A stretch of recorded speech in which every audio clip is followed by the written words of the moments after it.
remember to be where your feet are and enjoy the time with the people around you, because wherever you are in your journey, it's a time that you'll never get back. And especially before you get into college and these younger years, it's such a special time where you really don't have that much pressure on you, and just really be grateful for that and enjoy it and just have fun, because whenever you're able to find that, I know it can be hard with, nerves and anxiety going into sports competitions, but it always is the people who are having the most fun that end up performing the best as well, because they're just relaxed and had really truly enjoying what they're doing, and allows them to perform better at the same time.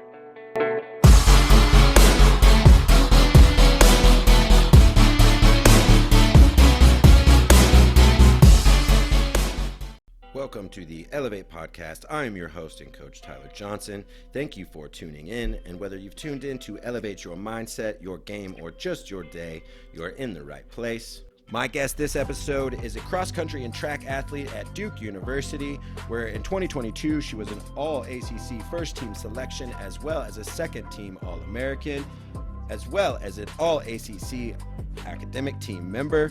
She has written a new book. It is out now, called The Player's Plate. She has also done some NIL deals with some of the most notable brands in America. Welcome to the Elev8 podcast, Emily Cole.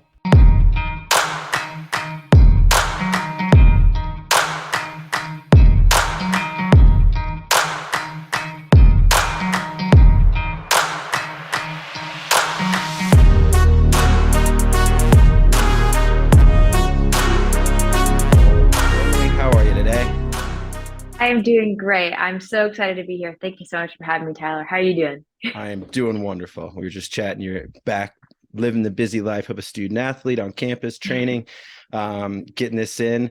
Part of the excitement in this new year, I know, was the launching of your book. Love for you to tell us just a little bit about that and what inspired kind of the work that you put into that and why you wanted to do it. Yeah, absolutely. So, a little more background on me. I am a junior eligibility-wise and academically here at Duke. I should be a senior, but I took a gap semester, so I'm kind of behind, and I'm actually super happy about that. But I am on the track and cross-country teams, and as a senior in high school, I had just started focusing on running. So all through high school, I did volleyball and basketball and cross country and track at the same time. Actually didn't cross country my sophomore year. Wow. But it was a lot. I was spread very thin and was just kind of all over the place, and didn't honestly think that I was going to do sports in college. I was much more focused on academics, making sure grades were good, and just kind of enjoying all the sports that I did across, but not really worried about having a D1 scholarship or anything like that. And my senior year, I was lucky enough to be able to run times that allowed that opportunity for me, and that all kind of stemmed from the summer before my senior year, getting very interested in sports nutrition as well as focusing on just running. So I was no longer tired from volleyball and basketball practices and doing that in the morning and running in the afternoon. I was like, wow, running doesn't have to feel terrible. And it was also just really fascinating to me in general, learning more about sports nutrition. I actually started dating a guy whose family was much more into eating healthy, and learned from them and started trying to cook my own meals, and just was fascinated by how much better I felt. Like, I love my parents and think they did an amazing job, like teaching us all the different values of working hard and doing academics and athletics, but we were never really taught how to eat or how to build a balanced meal, and just kind of eat whatever whenever. We had fast food all the time, never really cooked, and so it was a big life change for me that summer, and I was just fascinated by how much better I felt physically and in life, like energetic wise and mental health wise. So I became passionate about the science behind sports nutrition, and that's really what inspired me to get into it. But what was the stimulus for the book was that first cross-country season of my senior year. I had been running super great all summer. I was super excited. I, felt like a completely different athlete. And I qualified for state for the first time. Wasn't even close before that. And the weekend before state, I felt really sick. I had been feeling pretty off for a month or two beforehand. I was harder for me to focus. I wasn't really spending as much time with my friends. I was definitely not doing as well, like mental health wise, and was getting a lot more restrictive with my food too. Just a lot of different things were not pointing in the right direction. I was like, I just need to get through the state meet and then I can, take a breather and figure everything out. Yeah. But I didn't get to it. So the night before the state meet, I actually was so sick. We were staying in a hotel in Austin and I had gone to bed at like 8 p.m. I was so tired. And my parents had asked my coach to come in with my roommates and check in on me. And so about an hour later, came in and like shook my shoulder and it looked like I had a seizure. So they called the ambulance Wow. and they found out that I was just extremely low in sodium. And I had no idea what electrolytes were at the time. So I actually ended up going into a 2 day coma from being so low in sodium. And that was when I really just had a wake up call, being like, okay, I just learned so much and became so interested in sports nutrition, but Mhm. clearly I have so much that I don't Yeah. know. And Sure. also, like, the two biggest concepts of people like, oh, it's super important to drink a bunch of water and then stay away from salt. It was like the two opposite of those things Right, were right, what right. what I needed to be doing and the reason why it put me in such like a life-threatening situation. And it was like from the outside in, it looked like I was doing everything right. I looked super fit. I felt super great running. And so I think that was the scariest part was like to everyone, like societal standards, I was doing everything perfectly by the book. And so that's why I really became inspired to write this guide, an unorthodox guide to sports nutrition, where I interview real athletes and registered dietitians and talk about their experiences. And I teach the fundamental concept of sports nutrition in the first half, but then the whole second half, it's more focused on these less tangible, more societal and psychological aspects of feeling that play such a big role in your success as an athlete as well. I love it. It's a great, inspiring story that Thank you. turned out to be good. And I love your approach that you took to it because I think that's one of the reasons I even have this podcast is to speak and learn and grow through kind of an interview format and speak to people that have other Mm-hmm. experiences. Uh, what did you learn as you did those interviews besides kind of the nutrition and stuff? What were some other takeaways Yeah. for you personally in that process? I feel like it's a big thing for when you get into elite levels of athletics. Everyone is always just like, what are the little things I can change? Like being super particular and strict on every little thing. And it was funny, the more athletes that I spoke to, the more that they all came to the same conclusion, which was trying to be perfect in any aspect of life, but specifically like with your diet too, will do nothing but like hurt you. Mhm. And it's just not Right. attainable. And it's like, it's so much better to try. I mean, it was a concept that, I mean, everyone talks about it, but it really did shine through in every single interview, which is the importance of balance Yeah. and the importance of building a like good routine and fundamental like underwiring of what your nutrition is and having, great 3 meals throughout the day, but then still letting yourself enjoy those foods that you love or different foods that maybe you had as a child and are super like nostalgic for you. I don't know, just all of them touched on that importance of still taking advantage of the mental and more emotional side of food as Mhm. well, which I definitely, hoped but didn't know was going to come through in all my interviews. And it was Right. just really cool to hear that come from athletes who've achieved the most in their career and have had Yeah. all of the best resources at their disposal. Totally. I think one of my favorite little like funny things on diet was I heard Tim Grover, who trained Kobe and Michael Jordan, and one day he Yeah. posted something about how he struggles to leave Costco without getting not a hot dog, pizza, or whatever, but all three. And I was like, see, yeah, he's Yeah. human, he's still, I still want my Costco cheap hot dog or whatever, right? Like, so I think we have to, Exactly. while we can have this professionalism towards our performance and diet, we do still need to be people, which I think Exactly. as a track athlete, you get to travel the world. Like I want to taste some of the world, right? Like Exactly. when you get to Yeah. do so many sports that are, get so many other cultures and experiences. That's Um, actually one of the things that April Ross spoke about. She's Olympic gold medalist, sand volleyball for USA, and that's one of the things she touched on. She was like, we're traveling around these different countries, like, you know, Spain and Uruguay, I don't know, all these other incredible places. Like, I wanted to taste the cuisine and enjoy the food. And whenever you're on like whenever she was on strict travel tournaments that were like super important, she wouldn't let herself for a while. And she was like, I finally just realized it was like, what's the point of all this? Like, that's the fun part. I've got to enjoy the journey too. So, yeah.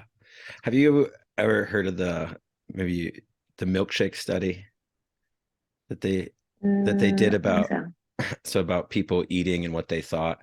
It Dr. Andrew Huberman out of Stanford shares it. I think they actually did it at Uh-huh. Yale, but essentially they told people they had partaken in a really delicious chocolatey peanut buttery awesome shake, and then the Uh-huh. next time they came back weeks later, it was nutritious, vegan protein, yada yada, delicious, healthy, but good for you. And they did, I don't know if it was blood or saliva samples that they extracted, and the milkshakes were exactly the same, but their bodies had different physiological responses.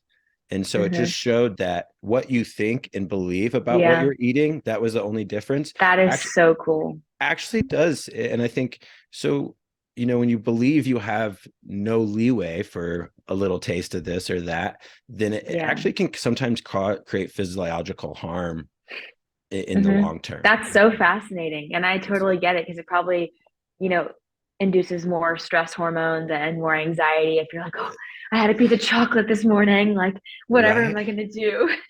right, yeah. And so, That's really um, cool. I've seen a yeah, lot of his stuff and he's awesome. yeah. So I think I think also like the belief of what we're doing and how it relates to our life, plays a great factor.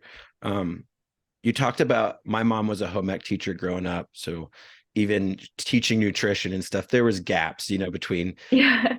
from growing up in the 80s, 90s, and now, and what we Hmm. know now. It's The developed a lot. how messed up the food pyramid can be, Yeah. and things like that. But my mom did instill a love for the kitchen, which I think had helped, me as an adult in Yeah. nutrition. And I think so many places were taking those opportunities to learn how to cook and decent nutrition out of schools. Um, was there something else that you love about cooking and being in the kitchen besides the nutritional aspect and the performance it can help us generate? Absolutely. So I actually have a whole chapter on the importance of cooking, and it's called Run to the Kitchen. I was Awesome. actually a lot of my initial inspiration, sports nutrition wise, was through reading the Run Fast, Eat Slow cookbooks from Shalane Mhm. Flanagan and Elise Kopecki. I just thought their stories were incredible and really trying to change the culture of the running world to like change the culture around helping younger athletes realize that lighter does not equal faster and you should not be restricting your food and Yeah. concepts like that that are a lot more prevalent in endurance sports but still prevalent throughout every sport. And I spoke about, their books in the beginning of the chapter and how that really inspired me in my story. And then just spoke about how incredible building cooking into your life more can be, not only nutritionally and like sports performance wise, but also helping you connect and bond with the people around you too. I think that's a huge aspect Yeah. of it that is very underrated, and it can really just give you that quality time with people around you. Slow down, put your phone down, and have a conversation with the person around you that you love and you really do want to catch up with, but you maybe don't set this time aside for. I have another chapter where I interview Alan Lim, and he worked with a bunch of incredible athletes on the Tour de France and sports physiologist. He's written a few different cookbooks, and one of them is all about the importance of eating with others. Mhm. And so in his chapter, that's probably my favorite chapter because it's a concept that people so seldomly talk about. I've honestly never heard anyone else talk about it. Yeah. And it's how important it is to be enjoying your meals with other people. And that's something that a lot of elite athletes can really get away from. Even if you're a younger athlete that, wants to be at an elite level, it can be so easy to like, oh, well, I need to eat this super clean meal and I need to have this X ratio of protein, fats to carbs.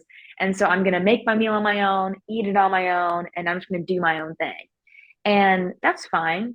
But then it builds up day after day after day. And a lot of these athletes get really lonely and depressed. And Yeah. those mental health detriments of being alone are way more negative than one hamburger or milkshake ever could be. It's kind of like you're Yeah. talking about like the more psychological aspect of what they thought about what they were eating. And I think that really goes to show too the importance of having that experience with the people around you and really getting to have that conversation and feel known by the people around you while you're eating. It helps you get more in tune with your hunger cues, helps you stress out less about what exactly you're Yeah. eating in the specific proportions. And, you know, on all sports, especially team sports, it allows you an opportunity to bond with your teammates, which helps you Yeah. perform better on the court or on the field. And it's just this aspect of life that we've definitely steered away from as we've all gotten more busy and trying to fit a million things into our days. And so slowing down to have that dinner together really is something that I feel like could benefit a lot of athletes, so that they're not getting too stringent and controlling with what they're eating. Definitely. My mom was Italian too, so like the social Oh, aspect, yeah, incredible. it's Yes. so.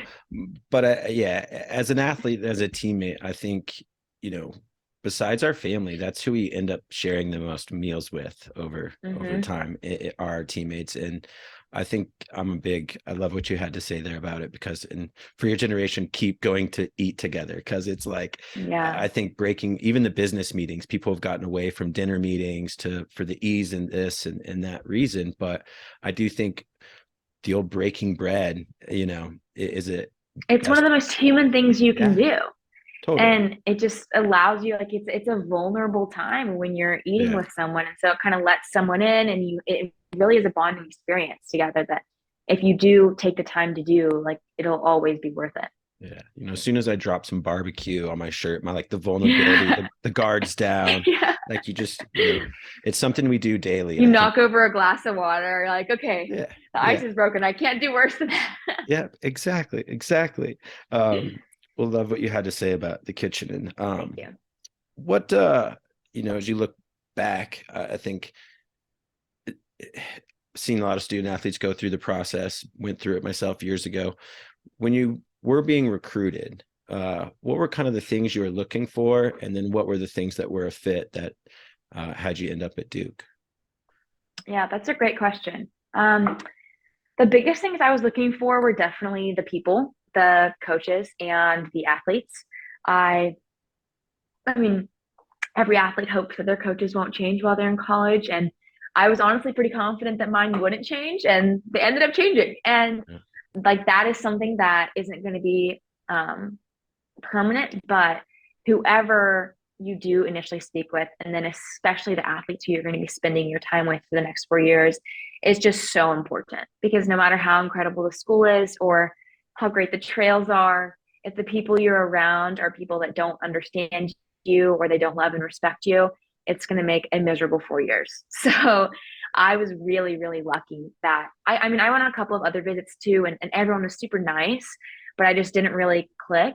And I mean, as I spoke on earlier, I was super big on into academics. So I knew I wanted to go somewhere that respected Sure. academics and we'd be able to kind of like have homework study dates with my teammates. And Yeah. it was a value that the people around me had as well. So it wasn't like you were missing out on things to study. It was like you were doing that together.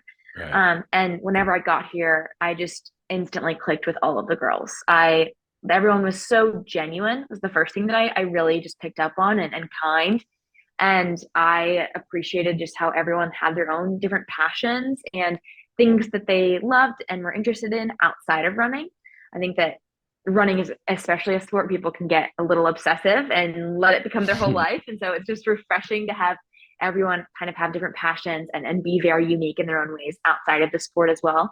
So we could have conversations about other things in life Yeah. together. And that's something that I loved. All the girls were super kind and the coaches were awesome. Coach Riley and Coach Dan recruited me and they really believed in me. And it's so important too to just speak to the athletes and make sure that you're having honest conversations with them about if the coaches are going to respect you and Yeah. help you have a good journey. I'm very lucky that I've had incredible coaches throughout my college career, and I 100% believe that's a reason why I've been able to run well. Um, some people can run through harder situations, but it's much harder to succeed whenever you are in an environment that is conducive towards your success, which totally makes Totally. sense. Yeah. But it's also hard to evaluate that in a 24-hour visit. So I think Totally. that's why it takes a lot more research, like especially if you're a coach or even if you're an athlete that's looking to look into colleges, do your research beforehand, like look at the girls or guys' social medias, look at the team's social medias. And there are honestly a lot of different pieces where athletes can post different like articles or, blogs about their experiences, Yep. and they're honest on those. So, Totally. go try and find those things and make sure that it's a place that, you feel like you'll be comfortable at. And for Duke, that was, I mean, it checked off all the boxes for me. It's a beautiful campus, Yep. academically, athletically. I love the culture around sports too. I think that that's one of the big things around a lot of the different Ivies and higher academic schools is that sometimes that can come at the trade off of not as much respect for athletes. Sure. And that's something that is not the case at all here. Like whenever I go into a class, my classmates are like, wow, that's so cool. Like, that's so impressive. You're doing another sport. Rather than be like, Yeah. oh, you just got in because you're an athlete and I don't want to be your partner in the project. So Right, right. Yeah, no doubt. I've loved every second of it. But yeah, Uh, that's kind of how we make the decision. I love it. What you touched on social media there. Mm-hmm. Definitely new era, new ball game, especially with NIL. You've got Absolutely. a good following. You've been able to do some NIL things in the book, and maybe have a question or two on that. But um, in the use of social media, right, has its advantages and disadvantages. From your experience, what has been the good of social media for you, and then what has been the part that you wish to ignore? Yeah. So I feel like we should start with the bad and then end with the good. I don't know, good now. You want to talk about the formal Um, video? yeah. So I'll do that one like in the middle. Okay. So, like, I guess more on the bad side, I think that with NIL becoming such a big thing with athletes, it puts a lot more pressure on athletes to get more on social media, spend more time on social media, and be posting more and build an audience, which isn't conducive to, getting good sleep, spending good time with the quality people around you, making sure you're getting good recovery in after your workout. Yeah. You're just like, oh, let's make a TikTok right now. We just finished the workout. Like, okay, maybe you should be stretching, So Fair. I think that there are definitely downsides on that end. I think for me personally, it's so interesting because I've absolutely gotten to see success on the social media front and gotten to do a lot of really cool things with NIL, and I'm so grateful for that. But it is crazy how I realized this from the very beginning, and so I've made it a point to enjoy every second along my journey and just be like grateful where I'm at the whole time, because social media is something that is like you will never reach it. When you have Yeah. 10 followers, you want 100. When you get to 100 followers, you want 1,000. When you get to 1,000 followers, you want 10,000. It's like it never ends. You can always get more. And so that can be very detrimental mental health wise, and feeling like you always need to be on it, and super big comparison game when you can just compare your followers to someone else if someone else's page is growing a lot. And I think for me, it's I've definitely had struggles with like the comparison part, just with like other athletes that are doing a lot NIL wise and seeing like their page going like, oh, well, I should be doing that. I need to be posting this more rather than just like I think the best thing in life and in sports and obviously in social media is just like keeping your eyes on your own lane and doing your journey. And one of the coolest parallels between all three as well is someone else's success will never take away from yours. And so it's always, Yeah. like it's a big life lesson to realize that you can partake in someone else's success and celebrate them and be so happy and proud for them, because there's enough room for everyone to shine. And like, Definitely. even if, in running, for example, it's one race, okay, say they get first. Obviously, you aren't going to win that race, but there are more races in the future. Like, you'll get your time to shine. And it's like they've worked hard for that moment too. And so it's cool whenever you can get to a point where you're so confident that you're celebrating other people when they are having their times and in the limelight. And that's a really cool place to be. And I think that that's a really big positive of social media that I've gotten to see are the connections I've gotten to make and the friends I've gotten to make and Yeah. being able to celebrate these other female student athletes that I would never have been able to connect with otherwise. Now, because I have a bigger platform reaching out to them, most people I reach out to, they'll respond to. And it's just so cool the incredible people that I've gotten to meet. And then obviously the opportunities I've gotten have been insane. I'm signing with Therabody this year, which is a dream. It's And awesome. I have done a couple of different partnerships, whether it's with Dick's or Champs, or, I've gotten to do some different sports nutrition company deals like with Chair Bundy. And I mean, that's something that I dreamt of as a high school athlete. Like, I didn't even think I'd be competing at the D1 level, much less Right. getting to do all of these Right. cool things. And so it's funny being in it. I have to be like, Emily, you have to act like you expected this, but the whole time, like, this is so cool. No. um, Be but I authentic. feel Be like, you. yeah, exactly. So I I feel like that aspect of NIL and social media has just been so cool to see because I didn't expect the laws to change whenever I came into college at all. And it was a very like last minute unexpected thing that obviously changed my life. And so recommendations that I'd have for like athletes going in and coaches that are helping athletes get into it, I'd definitely say start building up your social media early on. I mean, I started posting on Instagram in high school and it wasn't anything crazy, but I just like post how many miles I ran every single day. On my story, I'd be like 8 miles today, like 6 miles today. Yeah. And it got people kind of comfortable with that routine. And it's like now they expect it. They want to know how many miles I ran every day. And whatever you find is your thing that you're passionate about, making sure that it's something that you enjoy. I think that's something that has really helped me is I never feel like I'm putting out content that I have to or I'm like not enjoying it. It's Right. always something that also brings me happiness. And I also, I mean, sometimes a lot of times I'll post everything I did in that day on Instagram. And that's something that works really well for me because I'll just take pictures throughout the day. And then that night, I'll kind of get to go through and reevaluate my day and what I did. And it's almost kind of similar to journaling when you get home or I, kind of going I, through it. It's I pretty was cathartic. I So, was just yeah. gonna say what are you obviously learned some little things about yourself through that process, right? Yeah. Uh-huh. Anything stick out from making those little daily recap videos Um, besides how I busy you feel are? like, yeah. Um, I don't know. I mean, I feel like once I do them, it's like, okay, that actually wasn't that hard. But whenever you're thinking about creating it, it can kind of seem a little bit more overwhelming and you're like, oh, that's just so much work. But whenever I do it, it's just such a great way to get to connect with young athletes and people across the world. I mean, I've got people that are pre-ordering my book from different countries and I'm Yeah. just like sending signed copies out to like Canada. I'm like, this is so cool. And that's definitely a big blessing of NIL and social media that I'm really grateful for that I've gotten to be a part of throughout this whole journey for sure. Well, I like how you create it into creative, fulfilling aspirations, not just things that Thank you. fell in your lap and you can get some cash for. Yeah. I love you can hear your passion when you talk about it. A couple questions, one or two as we wrap up here. You know, you've got this following on social media, you've got a book, maybe some people call you quote unquote an influencer as well. Um, what is the type of influence that you want to have on the world and through sport? Wow. Hit me with the deep questions. I love it.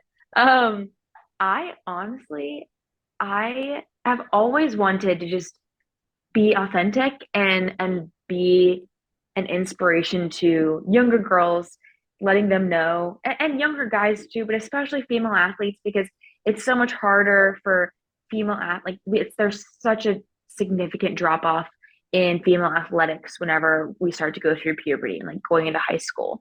And trying to get a better retention rate there and just inspire these younger girls that like they can do it and realizing that these athletes who are seem to be perfect and maybe at the pinnacle of success in their professional athletes or whatever like they went through super hard times too. And everyone has peaks and valleys in their journeys. Yeah. And I think that being able to share the hard times through my social media with younger athletes really helps to get that message across and inspire them that no one's journey is perfect and they can achieve big things too if they allow themselves to set those goals earlier on and set their mind to it. And so, I mean, especially through writing my book, the biggest goal that I had was to help empower younger, I mean, athletes of all ages to utilize this huge aspect of their training, which is fueling, and understand how big of an impact that can make on their performance and their happiness and how they feel throughout the day, their recovery. I think it's just the most underutilized performance enhancer that exists along with sleep. And obviously with me going into coma from drinking too much water, my recent thing is helping people understand the importance of getting sodium in their diet. So, through their electrolytes. So all of these little things kind of all come together in inspiring this like next generation of athletes, specifically female athletes, that they can do whatever they set their mind to, and helping them realize that athletics are something that can empower them to achieve their other big dreams in their life too. Maybe your Yeah. biggest dream is to be a doctor, but if you join the basketball team and you go to basketball practice, that workout in the morning is going to help give you energy and clear your brain and get you ready to, be on point in class and absorbing the topics faster and be more efficient with your work. Working out and being physical is a tenet of life that will help anyone be successful in whatever career they choose. And so I think really helping young athletes get into that and be inspired to get started early is something that can help change their lives forever. And I just be happy to be a part of it. That's great. Uh, Last question. If you got thrown into a time machine and you got to go a few years back, sometimes our guests get to go a little bit more back, but if you went back to 16-year-old you, what advice from your time since then would you want to give to yourself, remind yourself of? I would definitely say this is something I actually say a lot when I'm talking to younger athletes is enjoy every single step of the journey. I am very grateful that I have two older sisters who are 8 and 9 years older than me. So I feel like even when I was in elementary school, they're like, do not take advantage of nap time. Enjoy every second of it because we miss it so much. And it's kind of that same mentality of, if you're someone, especially for these young athletes who want to get D1 scholarships or go be an amazing athlete, it can be so easy to get your mindset on where you want to be and these big goals of, 2, 5, 10 years from now, and lose sight of where you are at that moment and how special that time is and how you'll never get back those memories. And a lot of the really cool resources I've gotten to see from professional athletes are like the little moments of braiding your teammates' hair in the car, the bus rides to different track meets or the basketball tournaments, and the travel trips, like playing elevator tag in the hotel, Yeah. doing things like that. Like those are the memories that you will remember the most, even more so than, winning the race or things like that. And so I just think it's really important to understand, obviously, have big goals and chase those dreams and make sure that you're doing everything you can to set yourself up for success in that way. But also remember to be where your feet are and enjoy the time with the people around you because wherever you are in your journey, it's a time that you'll never get back. And especially when before you get into college and these younger years, it's such a special time where you really don't have that much pressure on you and just really be grateful for that and enjoy it and just have fun because whenever you're able to find that, I know it can be hard with, nerves and anxiety going into sports competitions, but it always is the people who are having the most fun that end up performing the best as well because they're just relaxed and had really truly enjoying what they're doing and allows them to perform better at the same time.